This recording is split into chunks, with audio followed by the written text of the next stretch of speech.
excellent start. Hey everyone, you've got Jen this week, and I want to talk to you about how all by myself. No, excellent. Hey everyone, I'd love to talk to you about how I went about trying to write my own novel. No, not trying. Here we go again. Take whatever. Hey, nope, okay.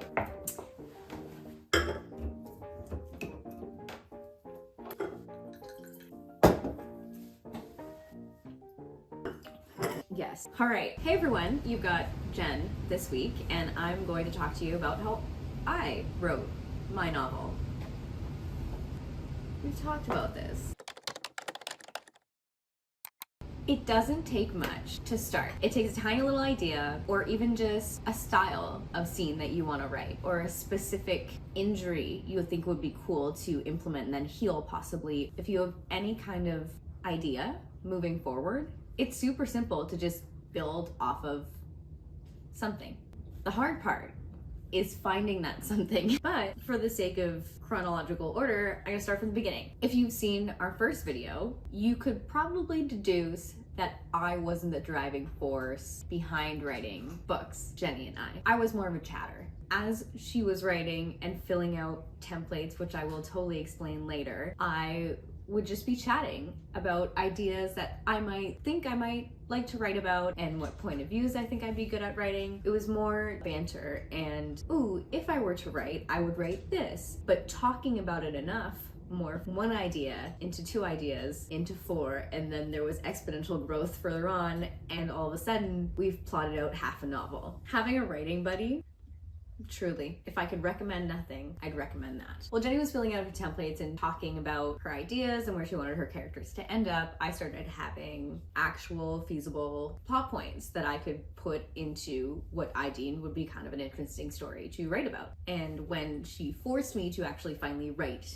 it down into a little document, that was when it started getting not real, it started getting something that was achievable in my mind. So the way I started was using Google Docs, specifically, my friend, and having a bunch of different files and a bunch of different categories and a bunch of different templates filled out just to hash out the original ideas that I was working with for my specific storyline. So once I, in my mind, created this world that I wanted to write about, which was simply, I created a scenario in my head that I wanted to happen. Then I had to create powers that were attached to that scenario. So I just made those up. And then I had to create a reason why that would create conflict. So I just made that up. And then that was kind of a plot, just making stuff up.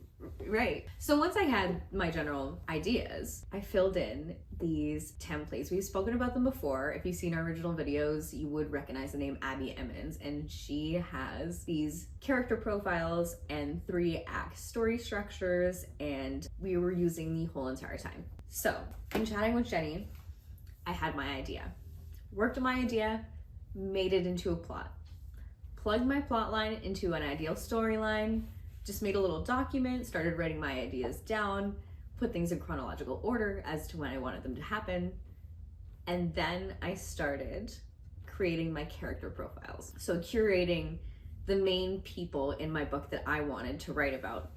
And the character profiles can be as detailed or as simple as you want. For me personally, I didn't know exactly what I wanted when I started writing my loose plot line. So I left a lot of categories blank. So in these character profiles, you could essentially have the basic attributes that make them a unique person. So you've got their role in the story, their physical description, their abilities, their ambitions, their internal conflict, and what is their greatest fear, other driving forces in their life, so that you could reference this when you're in a situation and you don't know how they're gonna act, and you've more than likely already figured it out, and it's here. So it's a nice little reference. And the best part is you can put pictures onto these little documents. I don't know if you can see that. This could be horrible, but I hope you can actually visualize something. You know what? Good enough. So maybe I shouldn't have done that. We'll figure it out. So you can add these pictures to your document, and pictures, you might ask, what pictures are you adding? Are you taking pictures of random strangers? Please don't, actually. No, there's a place, and it's magical, and it's called Pinterest.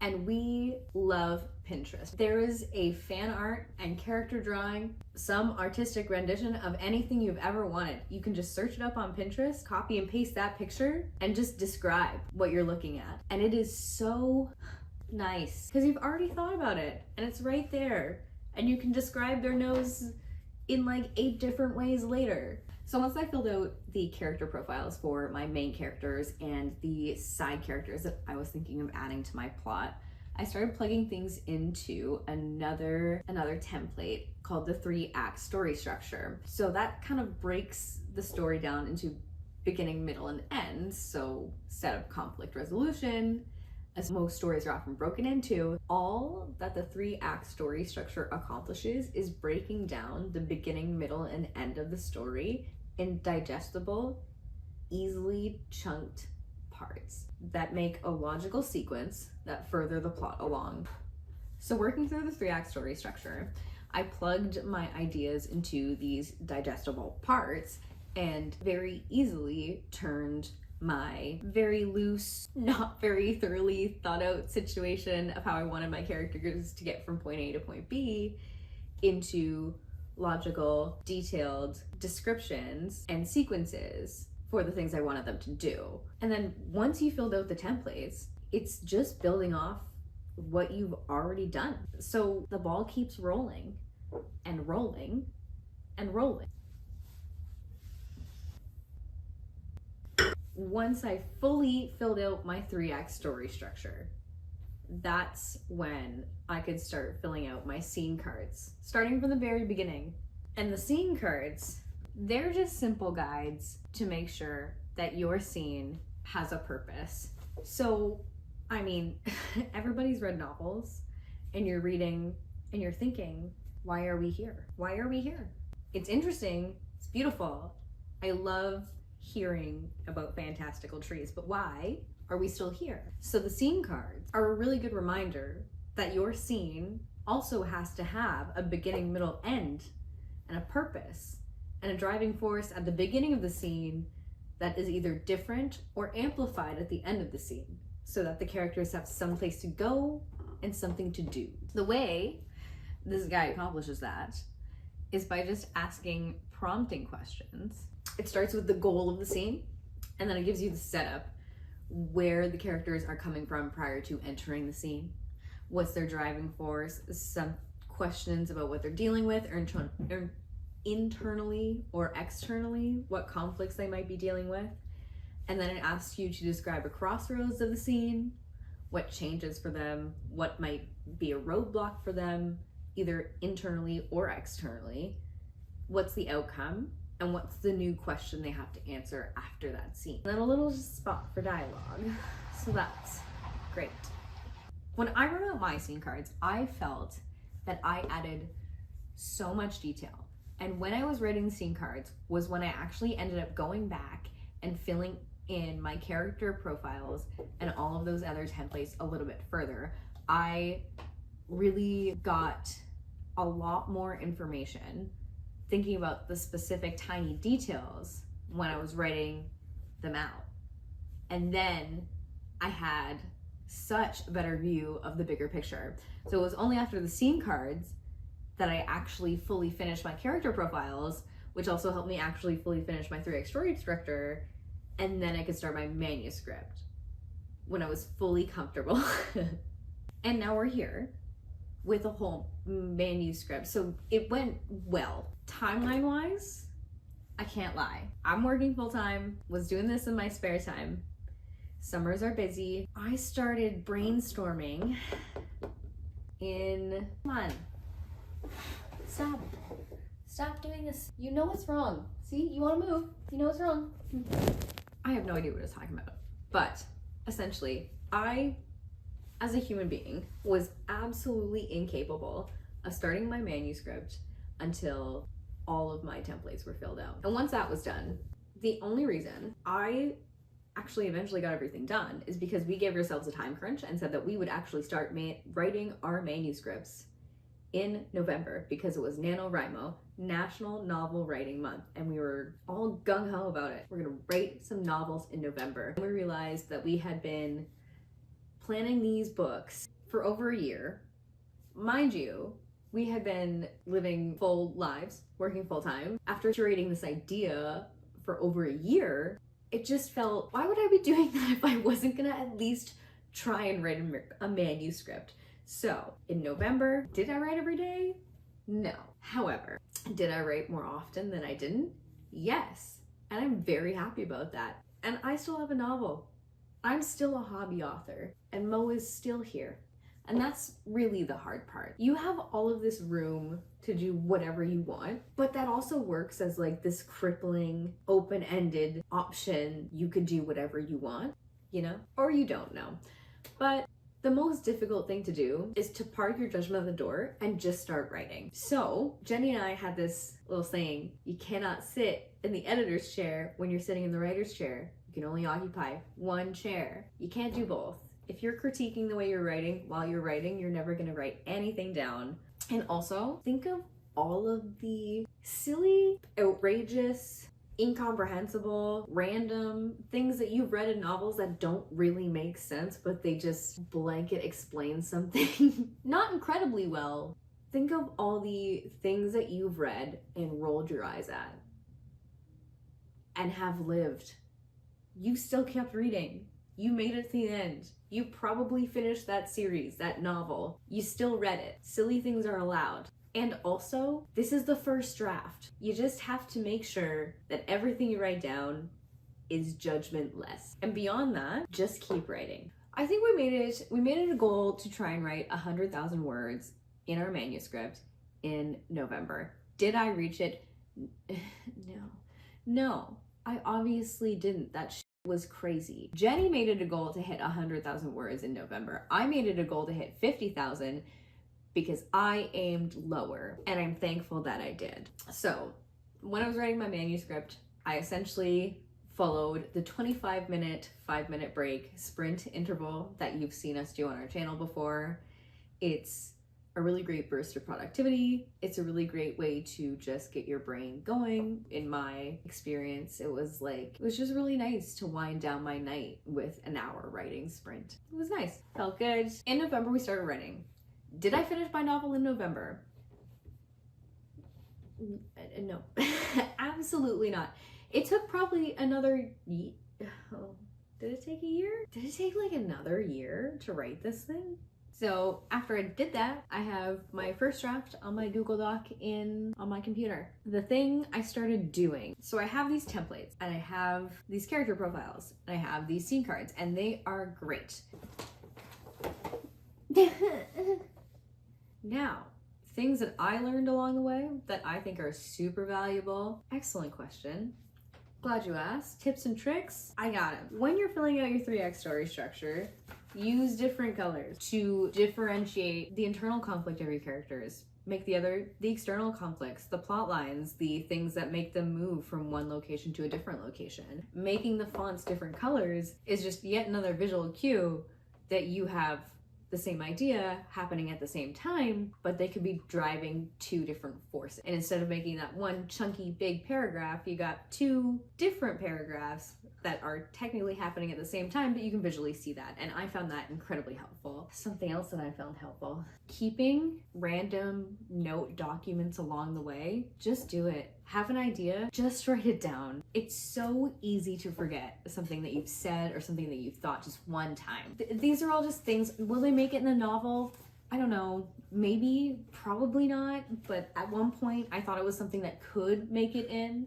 And that stuff, just, even if you don't use it for this guy, you could use it for the next morally gray character that you want to write, or just write things down, because if you don't, you will regret it. Oh, another thing, create different side documents just for your notes that you're going to plug in later, so you can fill in information about the history of your characters or the history of the people that you're writing about that your characters don't know yet. The only thing is, you're gonna change your mind a lot, or you might not. You will. I think you will. And that's kind of very frustrating. but you can just scrap them, and that's okay, because it's your book. Who's gonna tell you to write your book? Not me. I think nobody. Certainly not me. So just do whatever makes you feel comfortable. But the things that I found helpful was just keeping a little document off to the side for notes about everything. The things that I was just wanting to elaborate on later, the plot twist that I wanted to add into the next book, so I had something to allude to in the first book. Just having random documents all over the place is the way I dealt with it. And then once I did that, and I actually made an organized fashion on my Google Drive, I was flying. And also, it's embarrassing. There's things that you're writing down that you just let slide because you have to, because it's your first draft and you just have to get by. And you know, sometimes it's okay to write things down as you see fit. If it's bad, you don't look back, ever. All in all, it took a long time. I only did it when I had the time to get it done, and I really enjoyed doing it. And the thing that accelerated it the most, I have to say, is bouncing ideas off somebody else. And you can say, is this a dumb idea? And then your friend can say, yes, but think of all the novels that we've read that have dumb ideas that we just let slide. And then you keep on writing. And that, in and of itself, is a thing that will keep you going. That will be your best friend to combat writer's block. And that's the best part. Good things happen when it gets ridiculous. I promise. Yeah, I don't know if this was helpful. It was super fun. I recommend it. If nobody reads this, I'm okay with it. If everybody reads this, I'm okay with it. I thought it was worthwhile at one point, and I'm happy with it. And that's, you know, the first draft just has to exist. And once the first draft exists, it's accomplished its goal. And once you've done that, then you can change it. Then you can fix it. Then you can rewrite half of it because it doesn't make sense. You can do whatever you want. It's about celebrating the small stuff. And I finished my first draft, and I am celebrating the big, the small, the fun, the good. And that's how we're going in to 2025. So bottom line, I started with nothing. An idea, a friend who was just nonstop talking about writing a book, so it just made sense. And beyond that, it has been a super fun time just making stuff up with my friend. And then it's been a super fulfilling time feeling accomplished because I've written a novel. So that's pretty nice to say. Truly, if I can write a novel, you can write a novel. If somebody can write fan fiction and then write a best-selling series, honestly, good for you, girl. And a movie franchise, Steph did well. You can do it. 50 Shades of Grey was published. You can do it. You can do it. Lose your self-critic and just move forward. And then later you can fix it, or you can abandon it, or you can do whatever you want because it's your book, and that's the best part. But the whole point of all of this is nobody has to see it if you don't want them to see it. If you just want to do this, then do this. If you want to do this just to see if you can, great. If you want to do this to publish it, great. If you want to do this, realize you're not that great at it, and then don't want anybody to see it, you don't have to tell anybody this ever happened. It's your time, and I hope I didn't waste it. So thank you for joining me. Thanks for hanging out. I don't know. Some of the things that I have written here for my own self-depreciation and solely for your benefit include: describe fantasy cabin here, not exactly like all other wooden forest dwellings, but adjacent. Okay. There was also a slew of typos and grammatical errors and just wildly unstructured sentences throughout the entire thing that needed cleaning up as well. But that is what happens when you force yourself to just keep going. Find how not to say oak again. Okay. Describe it, but not in a wet way. All right, did that.